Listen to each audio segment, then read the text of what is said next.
Pessoal, eu vou agora apresentar a última parte dessa unidade, fatores ecológicos, falando sobre os fatores periódicos, notadamente os ciclos circadianos e infradianos que afetam os seres vivos de maneira geral.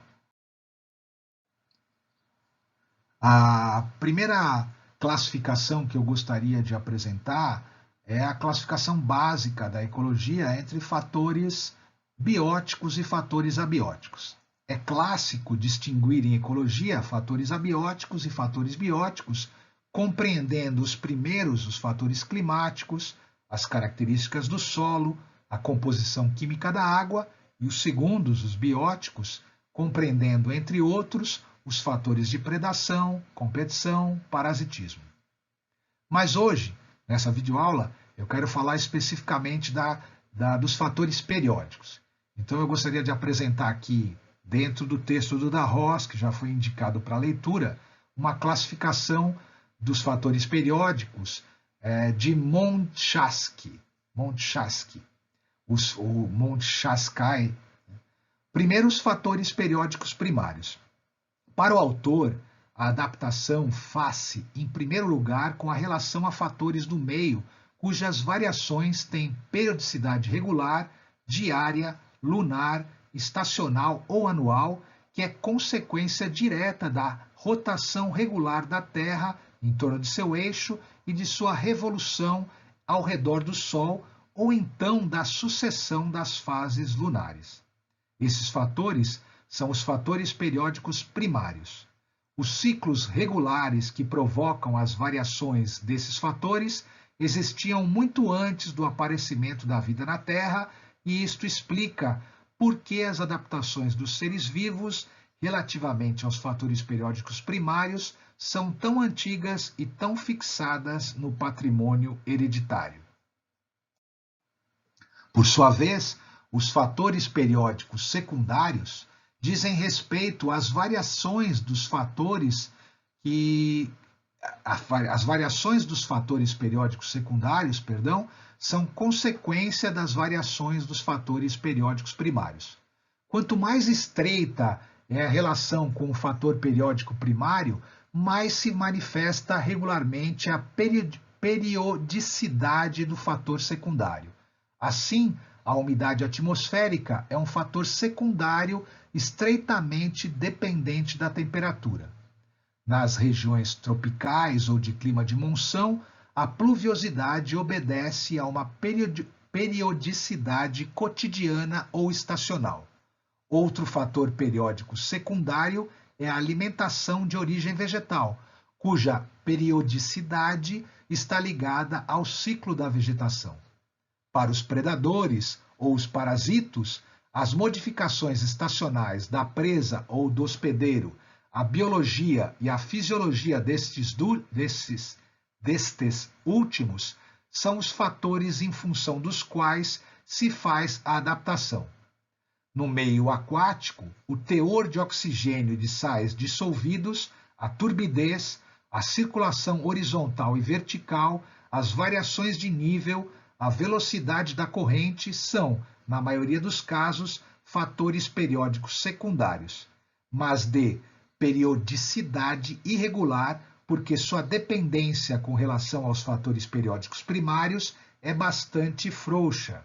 Enfim, as influências bióticas intraespecíficas são igualmente fatores periódicos secundários, porque todas as ações recíprocas entre os indivíduos estão evidentemente ligadas aos ciclos anuais. Podemos falar, assim, de ritmos biológicos, que são as atividades biológicas e funções que se repetem periodicamente em ciclo, em geral sincronizados com os ciclos da natureza. Ritmos biológicos, portanto, são essas atividades biológicas e funções que se repetem periodicamente em ciclo, em geral, sincronizadas com os ciclos da natureza. O sono, falando de ciclo circadiano, o sono é um estado facilmente reversível de reduzida responsividade e de interação com o meio ambiente.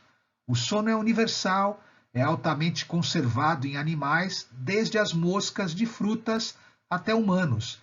A privação do sono é devastadora para um funcionamento adequado do organismo, sendo essencial para a vida.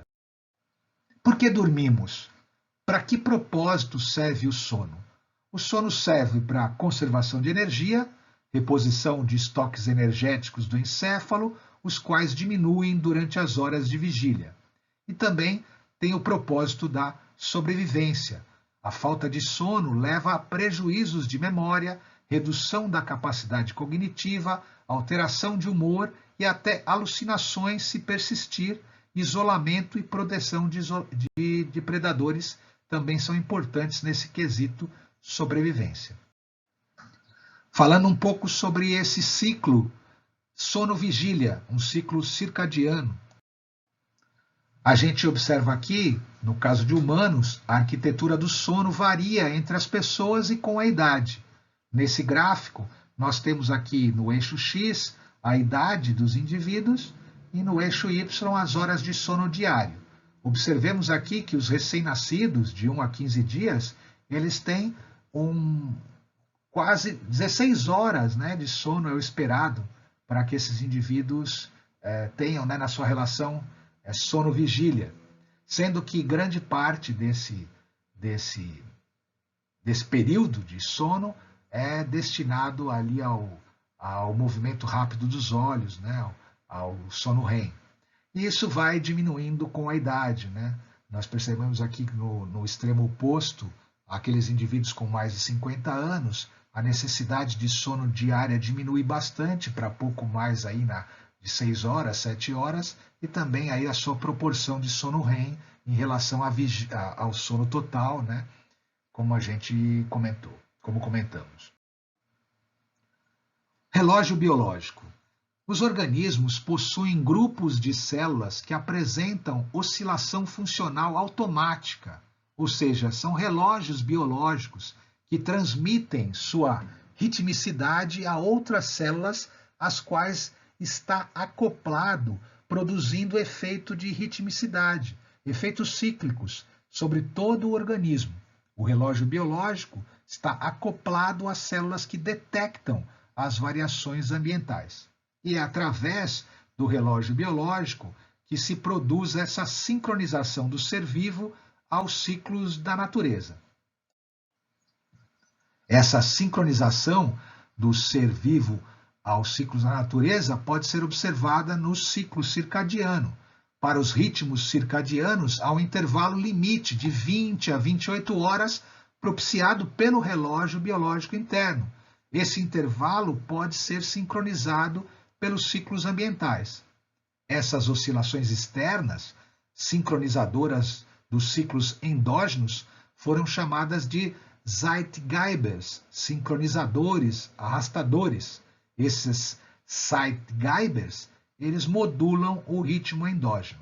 Então, observando aqui a figura, o ciclo claro-escuro da natureza, circadiano, ativa o oscilador circadiano e, como consequência, nós temos aí o ritmo de sono-vigília, de atividade e repouso. O fator ambiental é um sincronizador desse ritmo.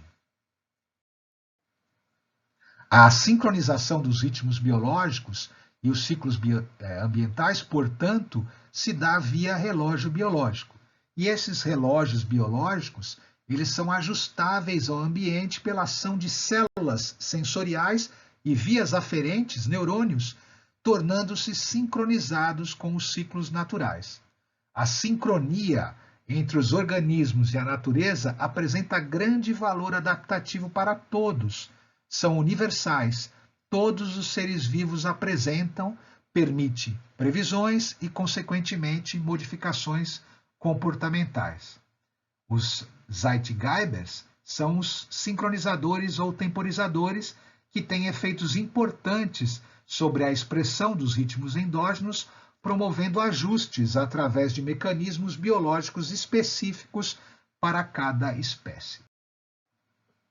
Aqui nós percebemos no gráfico a sincronização dos ritmos circadianos com o ciclo claro-escuro.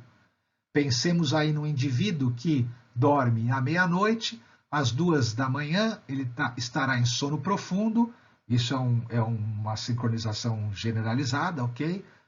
Às 4h30 a temperatura corporal apresenta o seu ponto mais baixo, às 6h45 da manhã começa a elevação da pressão arterial, uma elevação rápida, aguda da pressão arterial, às 7h30 para a secreção de melatonina, às 8h30 da manhã a atividade intestinal provável, às 10 da manhã estado de vigília muito alto, às 2h30 da tarde uma coordenação ótima, às 3h30 um tempo de reação rápido, às 17 horas eficiência cardiovascular e tensão muscular ótima, às 18h30 pressão arterial máxima, às 19 horas temperatura corporal máxima e a partir das 21 horas começa a secreção de melatonina para ajudar aí o indivíduo a entrar no sono, né? Pegar no sono.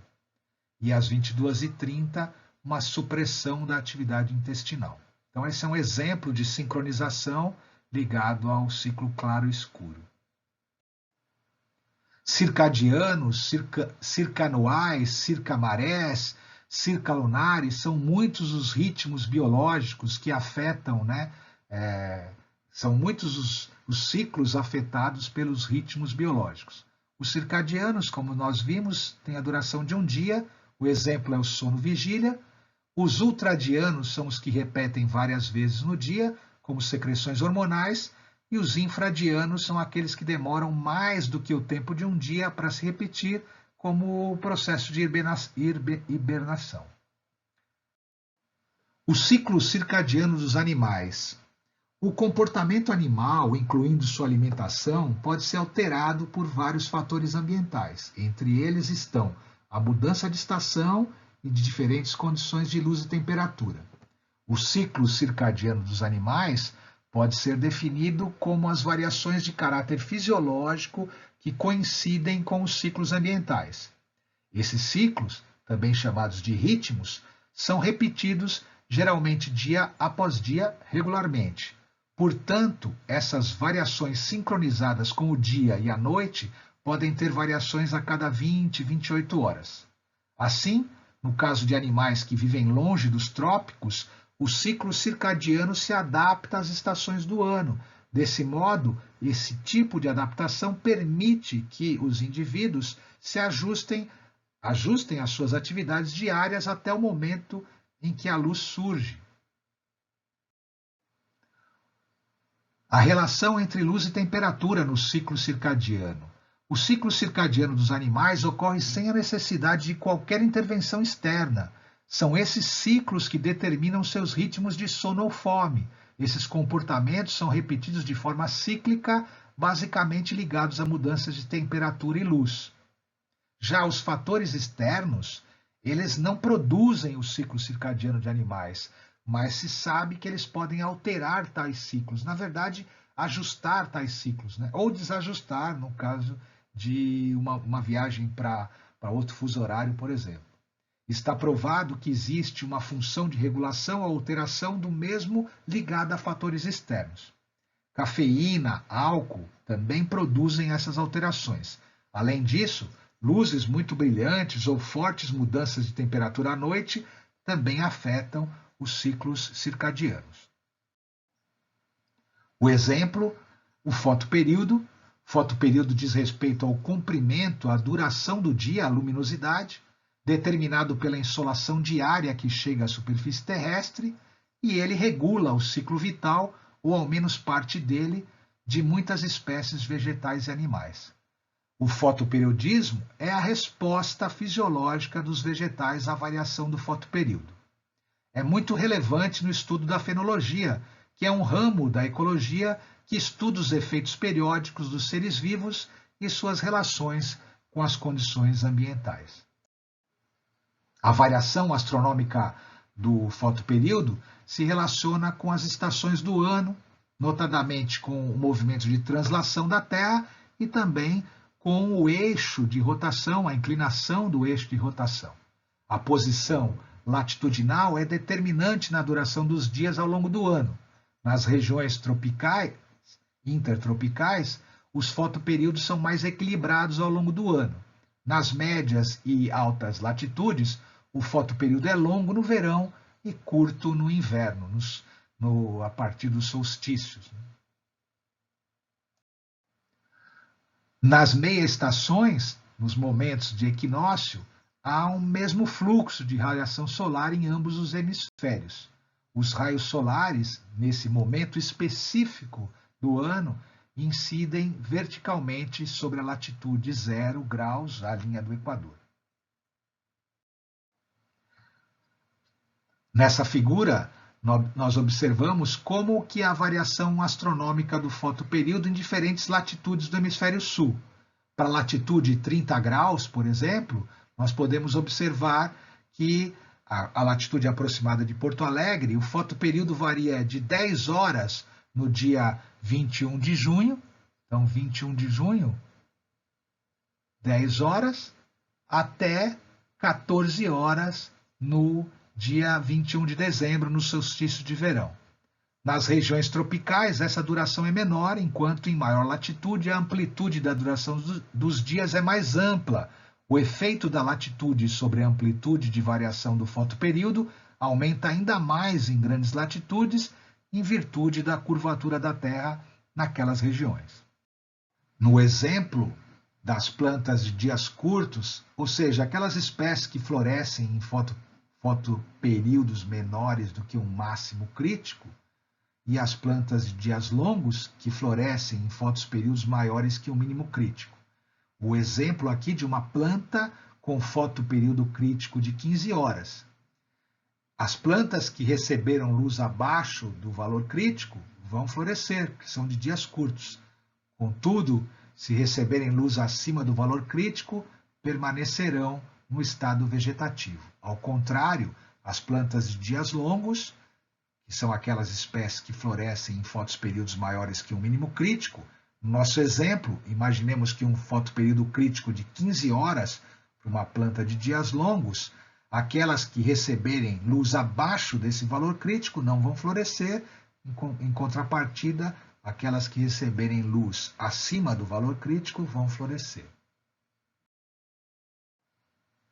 Ritmos infradianos, um exemplo bastante geográfico é o das estações do ano. Outro exemplo, né, mas que é um fator secundário, um fator periódico secundário a um fator primário das variações astronômicas, são os das migrações. As migrações em vários grupos de animais também fazem parte desses ritmos não circadianos.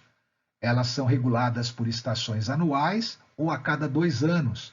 Inclusive, esses ciclos têm relação com a germinação das plantas. Como vemos, tudo indica que os seres vivos constituem um conjunto de temporalidades e não apenas uma temporalidade. Um bom exemplo desses ciclos infradianos que comentamos, relacionados às estações do ano, são as florestas temperadas, o bioma de florestas temperadas. Como as 4 estações são bem definidas e possuem contrastes fortes entre si, a fauna e a flora hoje estão fortemente adaptadas para estas condições. A característica caducifólia das plantas permite que elas sobrevivam e utilizem menos energia durante o inverno, quando a oferta de energia é menor. Da mesma forma, animais hibernam nesta estação, onde há baixa temperatura e pouca oferta de alimentos.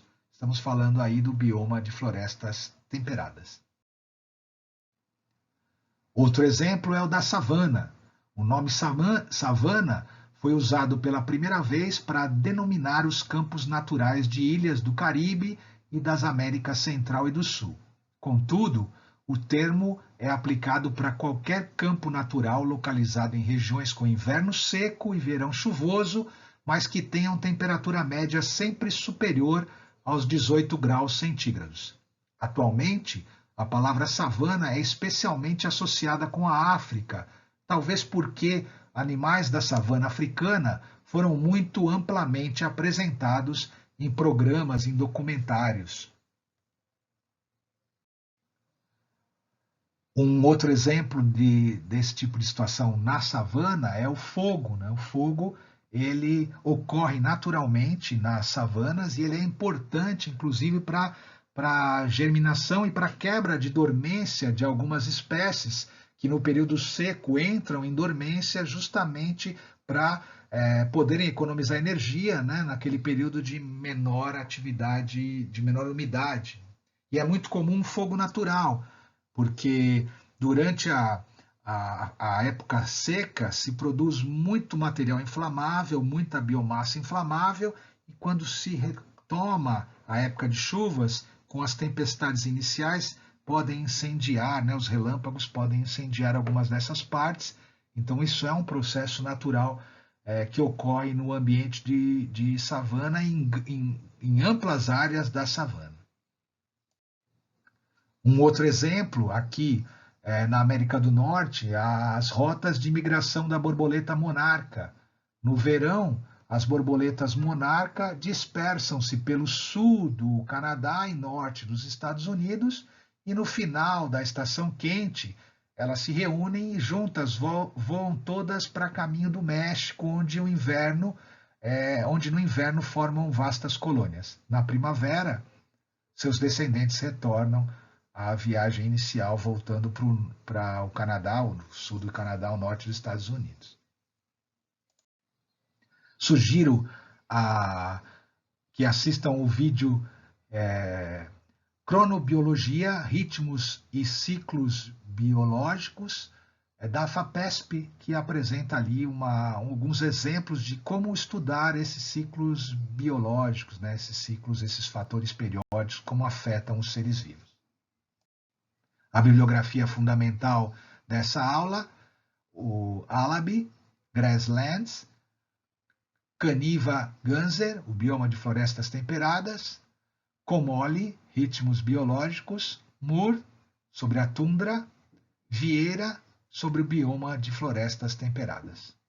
Até a próxima.